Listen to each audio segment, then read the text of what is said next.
My name is Ava Mitchell, and for 15 years my family called me the quiet one, the cold one, the daughter who would never amount to anything. I learned to stay silent, to sit in the background, to nod while my stepmother and half-brother took everything I paid for and still treated me like I did not belong. But last month, at my father's retirement gala, they made one mistake. They humiliated me in front of 200 guests, and that was the moment I stopped being the disappointment and became the one person they never saw coming. And for most of my life, people believed I was the quiet daughter who stayed in the background because I had nothing worth saying. I let them think that. In a family like mine, silence was easier than fighting a battle I knew I could never win. My father, Charles Mitchell, was a man who believed leadership meant speaking the loudest in the room. My stepmother, Lydia, believed anything could be solved with an expensive dress or the right social circle. And Evan, her son from a previous marriage, believed the world owed him applause simply for existing. I used to think there was something wrong with me for never fitting into that world. I spoke differently. I observed instead of performing. I built instead of showing off. I saved every dollar while they burned through thousands on a single weekend. They called me rigid, boring, emotionless. They said I did not understand people. What they never realized was that I understood people so well that I learned early on exactly who not to trust. Growing up, I was the only one who noticed the cracks in our perfect family portrait. I saw the forced smiles at charity events, the way my father's jaw tightened whenever Evan made another expensive mistake, the way Lydia whispered to him behind closed doors, as if she were coaching him on how to pretend he was a better father than he really was. I learned to blend into the background because background was the safest place. If you did not stand out, they could not target you. If you stayed quiet, they would underestimate you. And being underestimated was the one advantage I held onto for years. I went to school, studied finance, built a life outside the gilded cage they kept me in. People often think the children of wealthy families have it easy. But wealth can be its own prison when it comes with conditions. My father told me more than once that my purpose was to represent the Mitchell name, not to build anything of my own. He believed ambition was unattractive in a daughter. He said men found it threatening. Lydia once told me that my job was to support the family image, not outshine it. And Evan, well, Evan enjoyed reminding me daily that he was the chosen one. He was the future of Mitchell Capital Group. He was the one who had charisma, charm, presence. I was just the one who handled numbers. A useful tool, nothing more. Even when I earned top honors from Wharton, my father dismissed it as academic overachievement. He said real success came from instinct, not intelligence. When I got my first job at a major investment firm, Lydia told her friends I was working part-time at a small bank. They never once asked about my achievements. They only asked how much money I could contribute when one of Evan's ventures failed. Silence became my shield. It protected me from disappointment, from frustration, from the ache of wanting parents who never existed. But there was another reason I stayed quiet, something deeper, something I never planned on telling them. While they believed I was slipping into mediocrity, I was slowly, methodically building something larger than any of them could imagine. But I did not do it for revenge. Not at first. I did it for survival. While they called me the cold one, I learned how to calculate risk. When they accused me of being emotionless, I learned how to separate my feelings from my decisions. And when they said I would never succeed without their name, I started shaping a future that had nothing to do with them.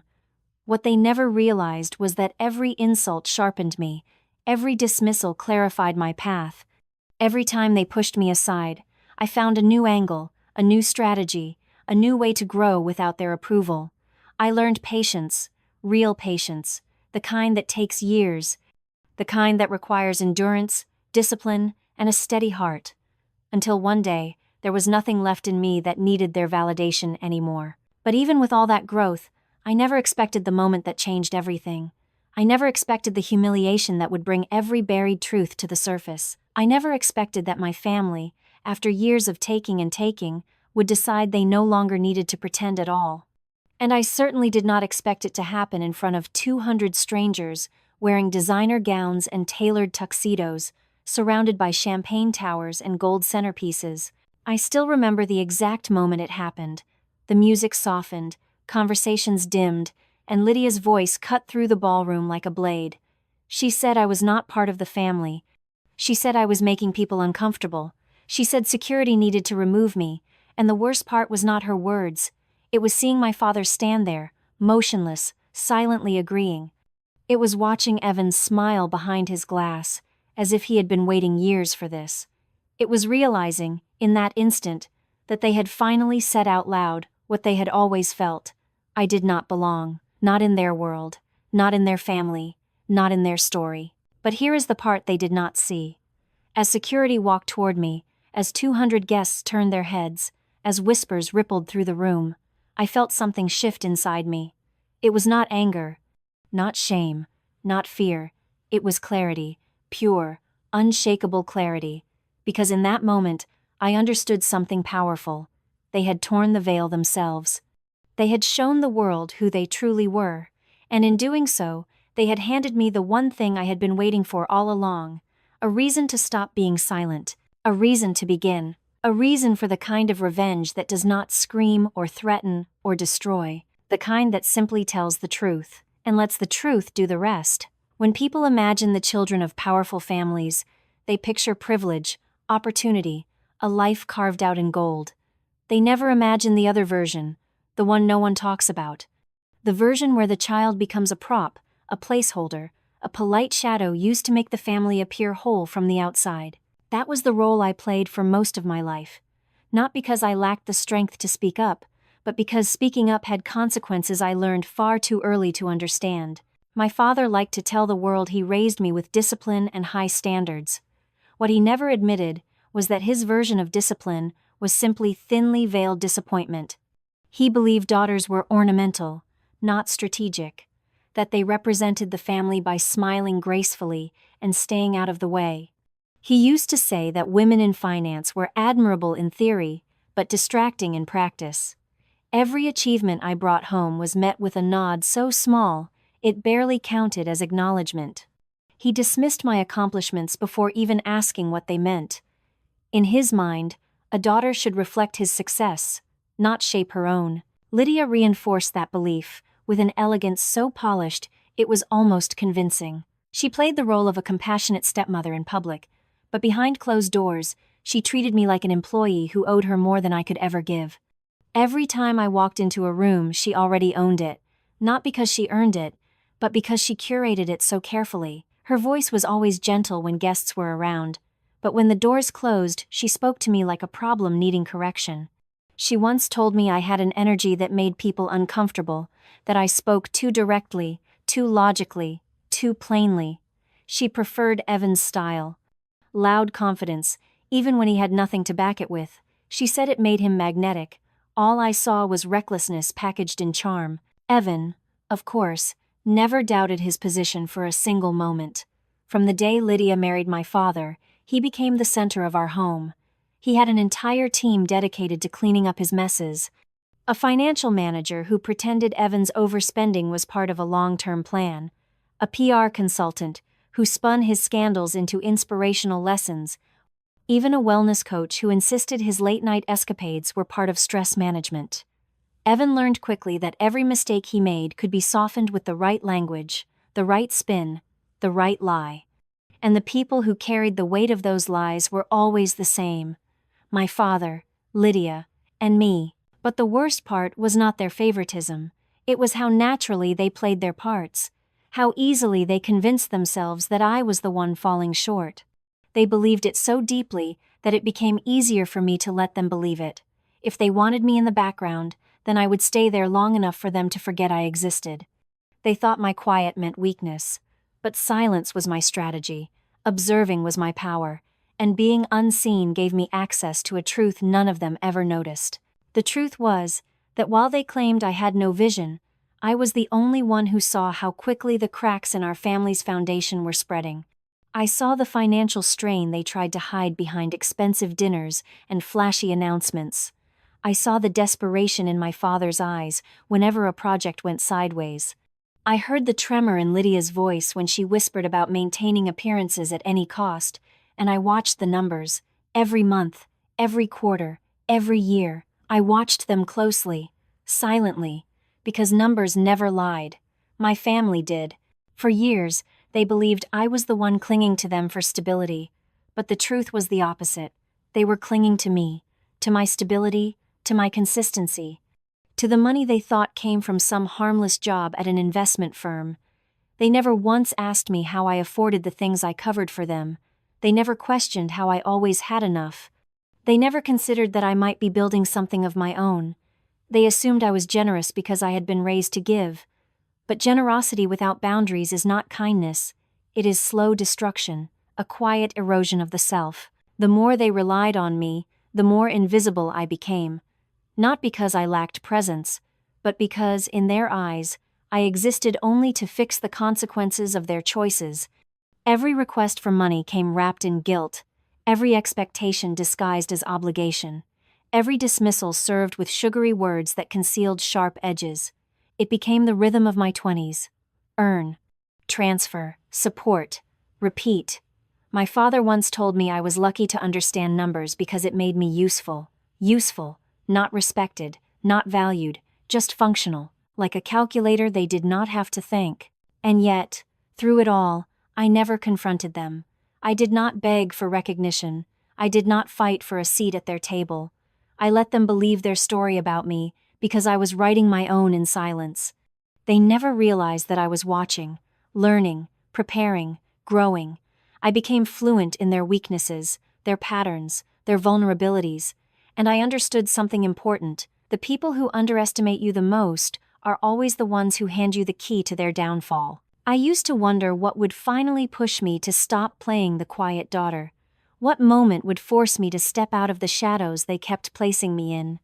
I thought it might be the day my father called me useless in front of the board, or the day Lydia introduced me as Evan's sister who works somewhere in finance, or the day Evan laughed in my face when I suggested reviewing company expenditures. But none of those moments were enough. The moment came later, the moment that broke whatever was left of my restraint, the moment when I realized my silence had served its purpose, and it was time to use the truth I had been collecting for years. And that moment, ironically, was the moment they believed they had finally put me in my place, but they had no idea that the place they pushed me into was exactly where I needed to stand to bring everything they built crashing down around them. Because the night they humiliated me was not the ending they imagined. It was the doorway to everything they never saw coming. People often assume that the breaking point in a family like mine is something loud, a screaming match, a dramatic betrayal, a confession shouted across a dinner table. But the moment everything finally cracked for me was quiet, almost gentle, the kind of moment that passes so quickly, most people would miss it. But when you spend your life being pushed into the shadows, you learn to notice the smallest shifts in the air. You learn to feel a storm long before it arrives. 2 weeks before my father's retirement gala, Lydia called me. That alone was unusual. She never called unless she needed something, and even then she preferred to send her assistant to create distance. But that afternoon, she dialed me herself. Her voice was light, sugary, polished, the kind she used when she needed someone to believe she cared. She said the family was hosting a private dinner to celebrate Evan's new role in the company. She made it sound like an invitation, but I knew better.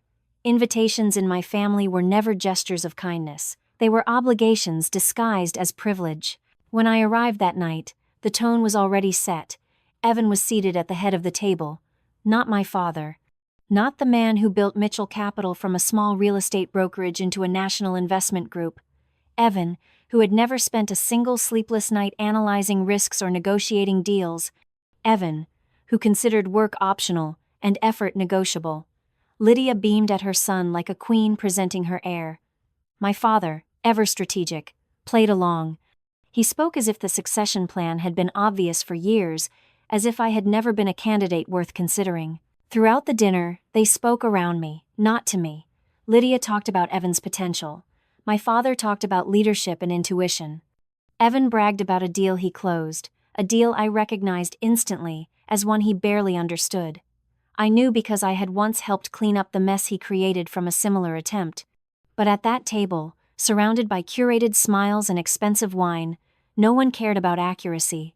They cared about the illusion. They cared about the story in which Evan was destined for greatness, and I was destined for the background. Then came the moment so small it could have passed as nothing, the moment that told me exactly where I stood. Lydia raised her glass and said, "To the future of the Mitchell legacy, to Evan."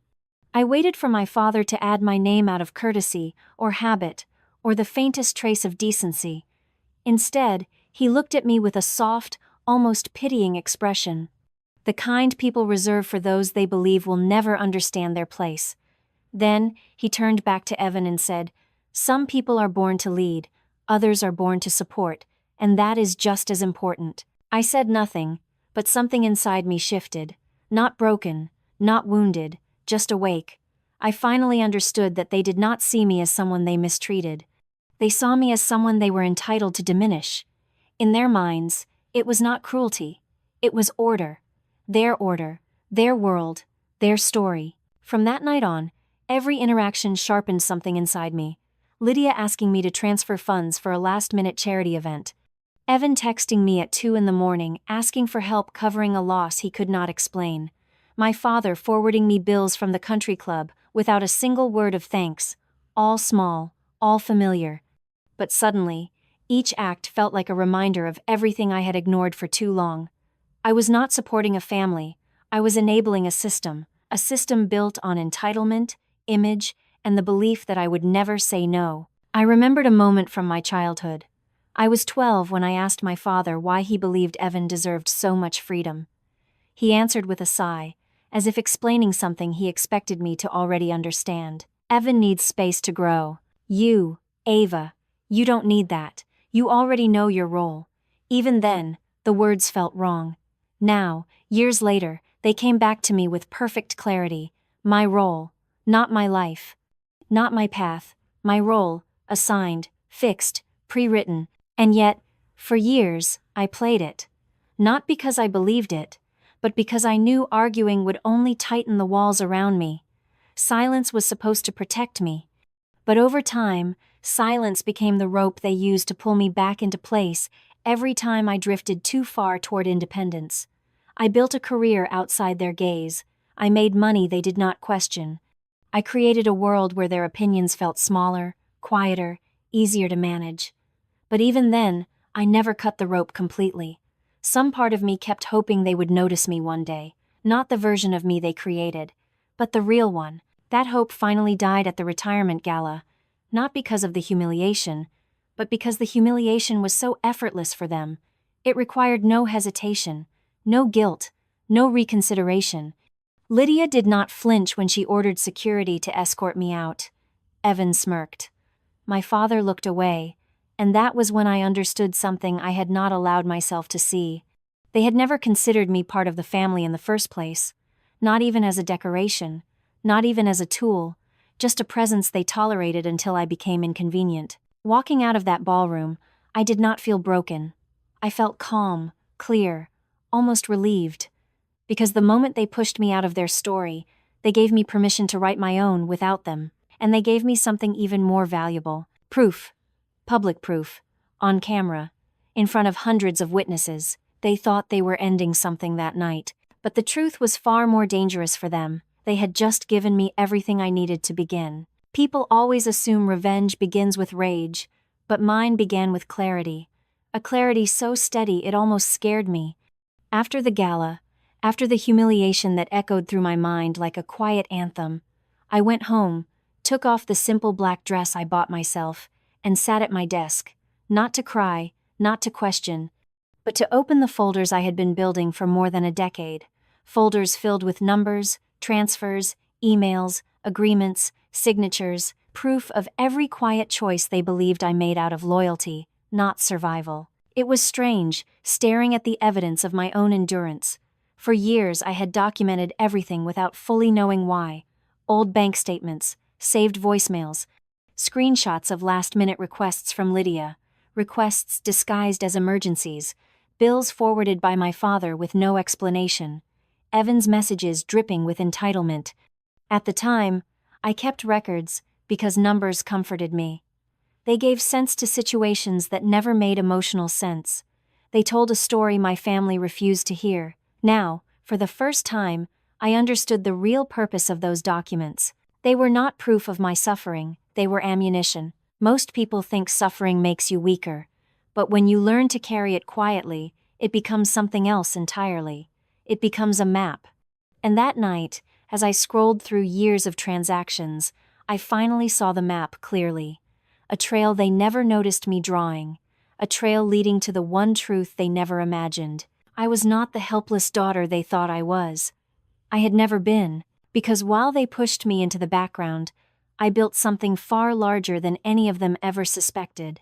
It started years ago, back when I was still pretending to be grateful for the scraps of approval they tossed my way. I had been working at an investment firm then, watching decisions made by men who had less discipline and less vision than I did. I realized I did not want to spend my life supporting people who mistook confidence for competency. So I left quietly. I did not tell my father because he would have said I was being dramatic. I did not tell Lydia because she would have spun it into gossip. I did not tell Evan because he would have laughed. Instead, I walked away from the firm and founded Ironcrest Investments with Noah Green, a brilliant strategist whose mind worked as sharply as mine. Together, we built something solid, something real, something that belonged to us. And unlike my family, Noah never treated me like I was fragile or foolish. He saw my silence not as weakness but as precision. He once told me that quiet people make the deadliest long-term players because no one sees them coming until they are already standing in the winner's circle. Ironcrest grew fast, faster than even I expected. Funds poured in, investors followed, returns soared. And as the company expanded, I began quietly accumulating shares of Mitchell Capital Group.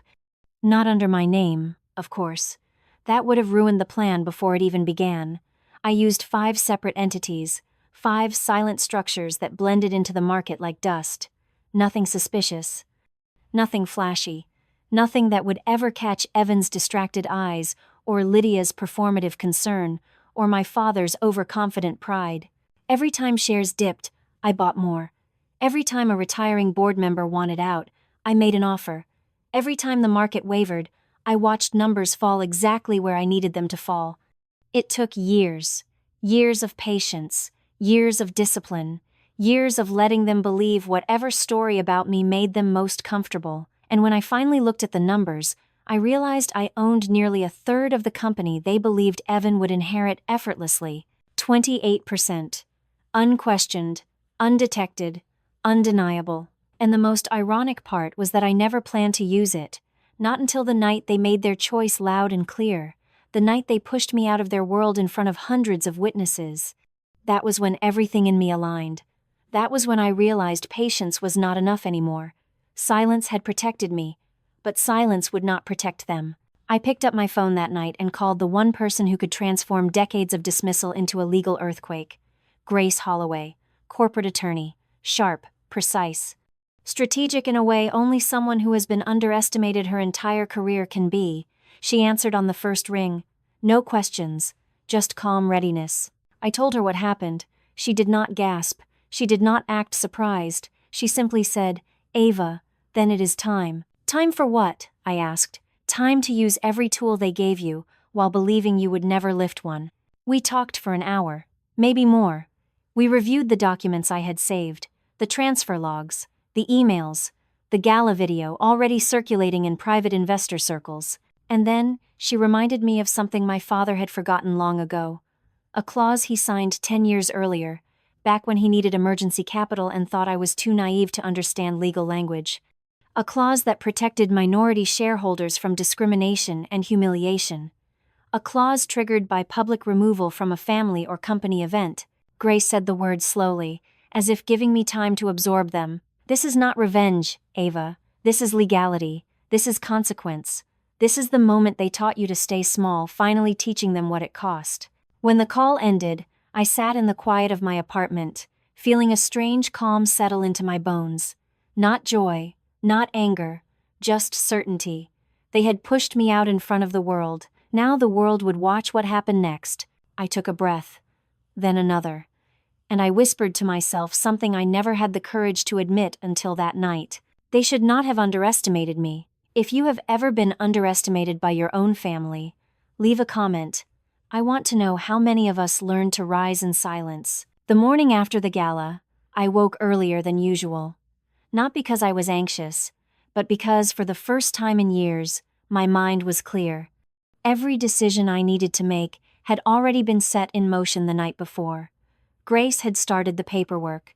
The video from the ballroom had been secured, and Ironcrest's position was ready to reveal itself the moment I chose to pull the curtain. But before any public confrontation, there was something simple and necessary to do. Something that would change everything far faster than shouting ever could. I opened my banking dashboard and disabled every automatic transfer tied to my family. The payments for the Hamptons estate, the yacht maintenance fees, the luxury credit cards with infinite limits, the private jet lease, the weekly allowances disguised as reimbursements. Every line item, they believed, came from my father's so-called legacy. In a single click, I cut off the financial bloodstream they had quietly been drinking from for years. I did it without hesitation, without anger, and without ceremony, not as revenge, but as correction. I had been funding their illusions long enough. Now, their world would need to stand without me. It took less than 6 hours for everything to collapse. At 8:47 a.m., Lydia called me. Not with her usual poised tone, not with her perfectly rehearsed calm, but with a sharpness that revealed the panic she usually hid behind designer clothes and polite smiles. "Ava, the Hamptons mortgage bounced. The bank is calling.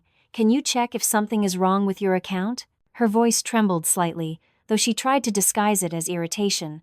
I let her talk, listened to the layers of entitlement under every word, and only replied, "I will look into it," then hung up without explanation.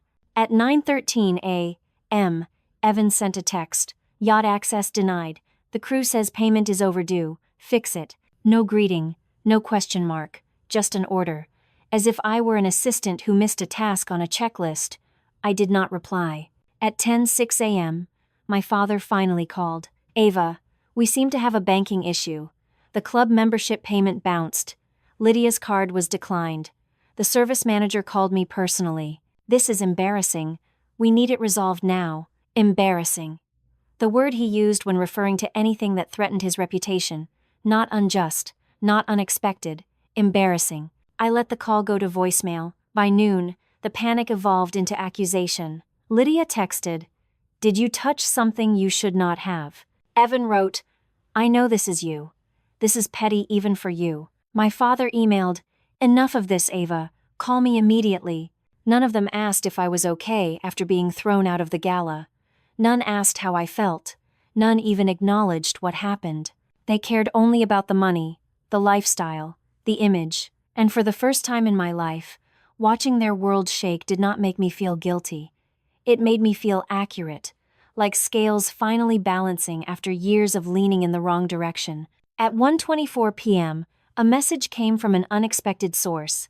Their family accountant, "Miss Mitchell, I have been instructed to contact you regarding failed transfers. The family operating account currently has only $1,300 remaining, $1,300. A family used to burning through 6 figures in a weekend, now reduced to less than the cost of Lydia's weekly skincare routine." The accountant added quietly, "They were not aware you covered this many expenses." Of course they were not. People who take without gratitude rarely track the hand that feeds them. By late afternoon, the messages shifted tone again. Panic had become desperation. "Ava, please call me. This is your father. Ava, this is getting out of hand. Ava, the bank is asking questions. Ava, we have staff depending on payments. Ava, are you doing this intentionally? Ava, answer me." Still, I stayed silent. I made tea. I reviewed market reports for Ironcrest. I met with Noah for our weekly strategy call. I continued with my life, the one they never bothered to ask about. The world did not end without their approval. In fact, it finally felt like it was beginning. When the sun started to set, the final blow arrived. A flurry of notifications lit up my phone. For the first time in 15 years, multiple credit cards tied to my father's name were suspended. The private jet company issued a termination notice for non-payment. The yacht club revoked entry until balances were cleared. And a luxury boutique in Manhattan sent Lydia a politely worded letter declining further purchases. Their empire, the one they pretended, came from discipline and brilliance, had been standing on my quiet contributions all along, and now, without them, it was crumbling faster than they could process. Still, none of this was the real revelation. The real moment of truth came at 7:52 p.m. when my father called again. His voice, usually commanding, sounded unfamiliar, fragile, unanchored. "Ava, I need to ask you something directly." The pause stretched. "Were you the one supporting us financially all these years?"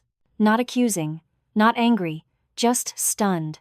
For the first time, he was seeing me not as the quiet daughter, but as the foundation he never acknowledged. I did not answer that night. Some truths require silence before they are spoken, because the question he asked was not the real question. The real question was this: if I had held up their world for 15 years, what would happen now that I finally stepped away?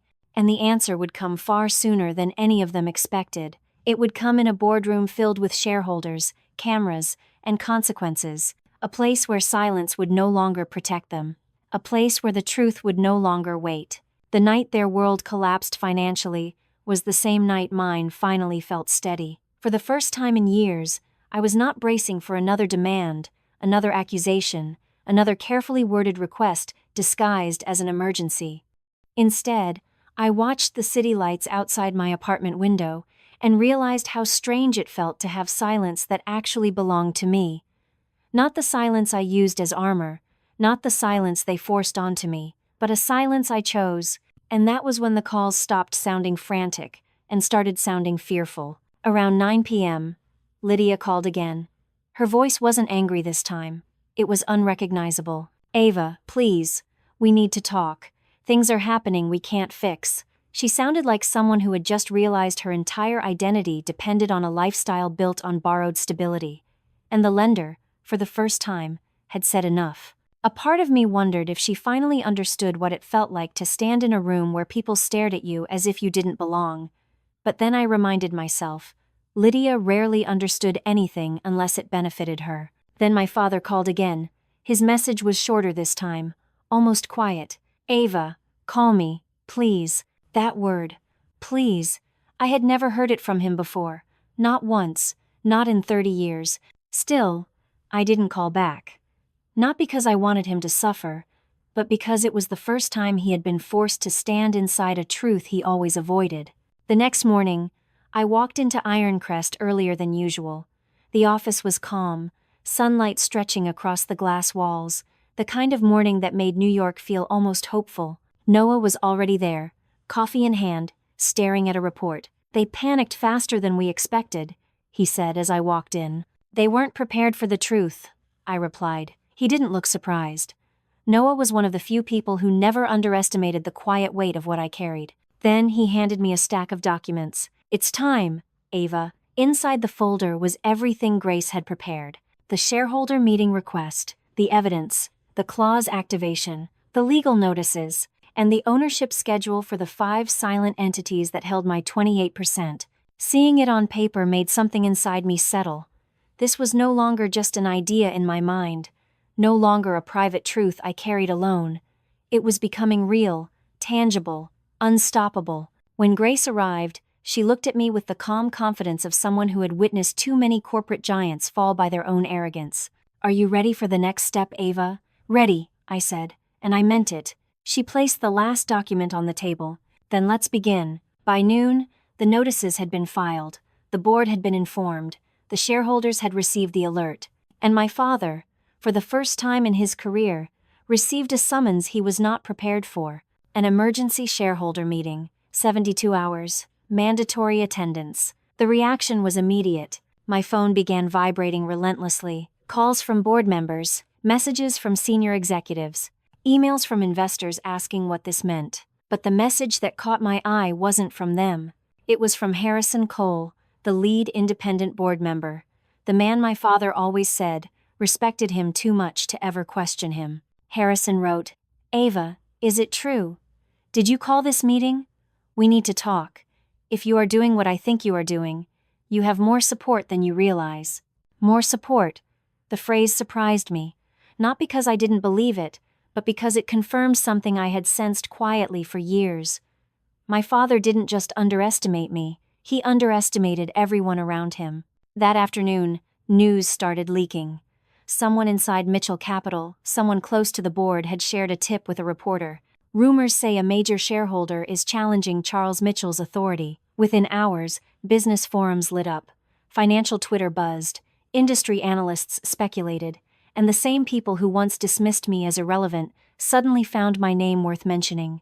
But the real turning point came at sunset, a knock on my apartment door. When I opened it, I found my father standing there. Not in a tailored suit, not wearing the confidence he had carried his entire life, but looking smaller, older, almost uncertain. "Ava," he said quietly, "we need to talk." For a moment, I just looked at him. Not the man he pretended to be in boardrooms, not the father I spent years trying to impress, just a man who was finally being forced to see his own reflection. He cleared his throat. "Is it true? Are you the one who called the meeting?" I didn't answer his question. Instead, I asked one of my own. "Why did it take you losing everything to finally knock on my door?" He didn't speak, not because he refused to answer, but because he didn't have one. And that was when I realized something important. The downfall of powerful people doesn't start when someone else attacks them. It starts when the truth they ignored finally stands in front of them and refuses to move. My father took a shaky breath. "Ava, what are you planning to do?" I looked at him steadily, calmly, and said the same sentence that had been building inside me for years. "I am planning to tell the truth, and the truth, finally, would be loud enough for everyone to hear." If you were in my position, would you have confronted him at the door, or waited until the meeting? I want to see how people think when the power shifts. My father stood in my doorway longer than I expected. It was the first time I had ever seen him without a script, without an audience, without the armor of authority he wore so convincingly. There was a moment where neither of us spoke, as if the silence itself was demanding something from him he didn't know how to give. But eventually, he stepped inside and sat down at my dining table, an unfamiliar place for him, not because he had never been in my apartment, but because he had never chosen to sit with me alone. He looked around quietly, taking in the space. I wondered if he noticed how simple it was compared to the homes he flaunted. No marble floors, no gold accents, no statement art pieces to impress guests. Just sunlight, clean lines, and a calmness no one in his world ever cared to understand. "Ava," he said finally, "do you realize what this meeting could do to the company?" The company, not the family, not our relationship, not the years I spent holding up the parts he pretended didn't exist. The company, but I had expected that. My father always started with what protected him. I sat across from him and folded my hands. "What do you think it will do?" He hesitated. "You're calling for a vote. You're challenging my leadership. If the board thinks there is instability, the stock could fall. Competitors will circle. The media will tear this family apart." I met his eyes. "The media didn't need my help with that. Lydia did a good job on her own last night." He flinched, not visibly, but enough for me to see it. The truth finally had sharp edges he could no longer smooth out. "Ava," his voice softened, "why would you go this far?" "Because you went farther," I answered. "You humiliated me in front of 200 people, and you let them believe I deserved it." He shook his head. "That wasn't the intention." "And yet," I said, "it was the impact." For a moment, he closed his eyes as if he could undo the image of security escorting me out. But reality doesn't shrink just because someone regrets it too late. "Ava, you have to understand," he began. I stopped him. "I understand more than you think. I understand that for years you chose appearances over truth, Evan over competence, Lydia over fairness, and silence over being a father." His jaw tightened. "I have always protected this family." "No, you protected the version of the family that made you look powerful, not the one that actually existed." He didn't argue, not because he agreed, but because he didn't have the strength to deny it anymore. I leaned back. "You asked what I'm planning to do. I told you already. I'm going to tell the truth." "What truth?" he whispered. "The truth you pretended wasn't real." I let the words sink in, slow and deliberate. "That I funded your lifestyle for more than a decade. That I paid for the assets you bragged about. That I covered the losses you hid. That your entire empire was propped up by the daughter you called the quiet one." He stared at me as if I had turned into someone he could no longer predict. Maybe I had. "Ava," his voice broke slightly, "if you expose all of this, it will ruin us. It already has, I said softly. You just didn't feel it until now. For a long moment, he didn't speak. He simply sat there, looking at the table, at his hands, at anything but me. And for the first time, I realized something I had never allowed myself to accept. He wasn't just afraid of losing the company, he was afraid of losing the story he built around it. And losing me meant losing the final piece of control he believed he still had. He took a slow breath. What do you want from me, Ava? Nothing that can be given in a single conversation. He nodded, almost as if he understood the part of me he had ignored for years. The part that no longer needed anything from him. When he finally stood up to leave, he paused at the doorway. If we go through with this meeting, if you expose everything, there's no going back. I met his eyes steadily. That's the point. He swallowed hard, then walked out into the hallway with a heaviness that belonged to a man who had finally realized the consequences of his own decisions. When the door closed, the apartment felt incredibly still. I didn't feel triumphant. I didn't feel vindicated. If anything, I felt a kind of quiet mourning, not for him, not for the company, but for the version of me that spent years hoping he might finally see her. That version was gone now. In her place was someone they had taught to survive in silence and who had now learned to speak when it mattered. 3 days remained until the shareholder meeting. 72 hours. Just enough time for the truth to finish taking shape. And when it did, my father wouldn't be the only one facing it. Here is what I keep wondering, and maybe you will too. When a family crosses a line you cannot uncross, are you obligated to forgive or finally allowed to walk away? The next 72 hours felt strangely calm. Not peaceful, exactly, but suspended, as if the universe had paused just long enough for everyone to realize something irreversible was coming. People often talk about dread before a confrontation, but what I felt wasn't dread, it was certainty, the kind of clarity that sits deep in your bones when you know the truth has finally grown too large to hide. On the morning of the shareholder meeting, I woke before sunrise. I didn't rush. I didn't rehearse anything. I simply made coffee, tied my hair back, and put on the same quiet confidence that had gotten me this far. For so many years, I walked into rooms trying not to take up space. Today, I walked in knowing the room was already mine. Ironcrest's car picked me up at 8:15. Noah was already inside, reviewing the shareholder responses that had flooded in overnight. He looked at me with that steady, almost protective calm he always carried. Are you ready for this, Ava? I nodded. I've been ready for years. Grace met us in the lobby of Mitchell Tower. She wore her usual navy suit, crisp and sharp, and carried the expression of someone who already knew the outcome before the first word was spoken. Together, the three of us stepped into the elevator and watched the numbers climb. 48, 52, 60, 67. When the doors opened, a wave of murmurs rolled toward us. The boardroom was already full shareholders, executives, legal teams, even a few reporters who somehow managed to slip through. The energy in the room was not chaotic, but expectant, electric, as if everyone present knew they were about to witness something they would talk about for years. My father was seated at the head of the long table. Lydia sat beside him, stiff and pale, wearing a blazer that tried too hard to project control. Evan stood near the windows, pretending not to be rattled, though the tremor in his hands betrayed him. When I entered, the room quieted, not out of respect, out of realization. This was no longer the Ava they thought they knew. Harrison Cole, the lead independent director, cleared his throat. We're here to address the emergency meeting called by a major shareholder. Miss Mitchell, you have the floor. I stepped forward. My voice didn't tremble. It didn't rise. It didn't fight for space. It simply existed steady, deliberate, undeniable. Thank you.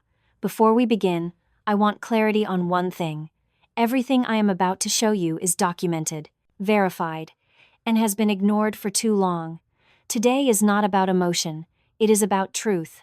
A quiet shift moved through the room. I clicked the first slide. 15 years of financial statements appeared on the screen. Transfers, wire logs, luxury expenses, all tied back to my personal accounts. I spoke evenly. I have covered nearly every major expense of the Mitchell family for more than a decade. Not from trust funds, not from dividends, from my own earnings. People leaned forward, The Hamptons estate, the yacht, the private jet, Evan's debt, Lydia's luxury accounts, my father's investments that quietly failed, all funded by someone you dismissed as the silent one. My father shifted in his chair. Lydia's hand flew to her mouth.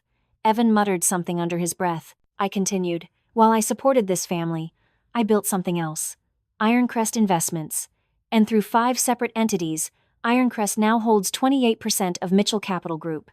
The boardroom fell completely silent. Harrison's eyes widened.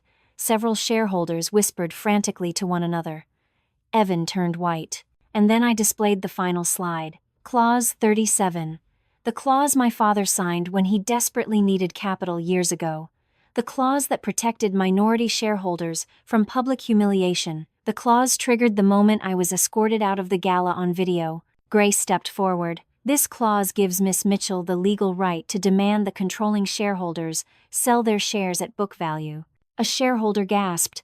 Another cursed under their breath. Evan slammed his fist on the table. You're doing this because you were embarrassed. That's it. This is personal. I turned toward him, voice calm. If this were personal, Evan, I would have done it years ago. This is structural. This is legal. This is overdue. Then Harrison raised his hand. All in favor of removing Charles Mitchell from his position effective immediately. Hands rose, one after another. Even those who once stood closest to my father raised theirs. The motion carried. My father exhaled, not in anger but in surrender. For the first time in his life, he saw the limits of the power he thought was permanent. Harrison turned to me. Miss Mitchell, would you like to accept the role of CEO? The room turned toward me, waiting, anticipating. I shook my head. No, the company needs stability, not another dynasty. I nominate Marcus Hale from our regional division. He is competent, ethical, qualified. There was surprise, then nods, then something I had never seen in this company before. Relief. And just like that, the empire my father built on image and denial shifted into something real, something sustainable, something honest. After the meeting ended, people approached me, executives, employees, investors, quietly thanking me for stepping in before the company fractured beyond repair. But the moment I will never forget wasn't gratitude. It was the silence afterward, not the silence of dismissal, the silence of respect. As Noah and Grace walked beside me toward the elevator, I realized something important. I had not taken revenge. I had taken responsibility, and in doing so, I finally took back my life. Some people say family deserves forgiveness no matter what. Some say blood matters more than truth. So here's my question for you. At what point does loyalty become self-destruction, and is walking away an act of strength or betrayal? In the days after the meeting, the world felt strangely different, not louder, not brighter, just clearer, as if someone had finally cleaned the glass I had been looking through my entire life. Mitchell Capital adjusted almost instantly to the leadership change. Marcus Hale stepped into his new role with the calm confidence of someone who had been running the company in practice long before he ever held the title. Employees who once walked the hallways with tense shoulders now spoke openly, laughing in corners where silence used to live. Even the stock began to rise. Not dramatically, but steadily, like a heartbeat returning after being flat for far too long. Meanwhile, my family was unraveling. It started quietly. A leaked rumor here, a whispered conversation there. Then the news broke publicly. Headlines spread across the financial world faster than my father had ever imagined possible. Mitchell dynasty shifts after emergency vote. Silent shareholder emerges as company power. New leadership brings stability amid family turmoil. My father hated the phrase, family turmoil. He had spent decades crafting an image, so curated it was almost sterile. But no amount of image control could hide what had been recorded in that ballroom or what had unfolded in the boardroom. Every journalist, analyst, and industry expert had the same question. How had the family not known? The answer was simple. They never bothered to look. Lydia tried to maintain control for the first 2 days. She posted carefully chosen photographs on social media, pretending everything was normal. Smiling brunch plates, floral centerpieces, inspirational quotes about resilience. But behind the scenes, her credit cards were frozen, her invitations vanished, and the friends who once clung to her name disappeared, the moment they realized the Mitchell aura was no longer a shield. Suddenly, she wasn't elegant, she was irrelevant. Evan reacted differently. If Lydia tried to maintain an illusion, Evan tried to break anything that reminded him the illusion was gone. He confronted employees. He stormed into the building demanding answers. He yelled at receptionists. He threatened security. Eventually, security escorted him out permanently. The irony was almost poetic. The man who once said I lacked charisma now couldn't charm his way past a lobby desk. My father, however, handled the downfall in the quietest way. No shouting, no tantrums, just a silence that seemed to weigh on him heavier each day. He attended one final board appointment to sign the formal resignation documents. When our eyes met, there was no anger, just something that looked like acceptance, or exhaustion, or maybe both. Rumors spread that he sold the country club membership first, then the secondary residence, then the boat. Slowly, brick by brick, the world he built on image collapsed under the weight of the truth he ignored. And in all of it, he never once called me again. Not to apologize, not to argue, not to justify. Sometimes silence is not avoidance. Sometimes it is the moment a person finally realizes the damage they caused. As for me, my own world opened wider than I expected.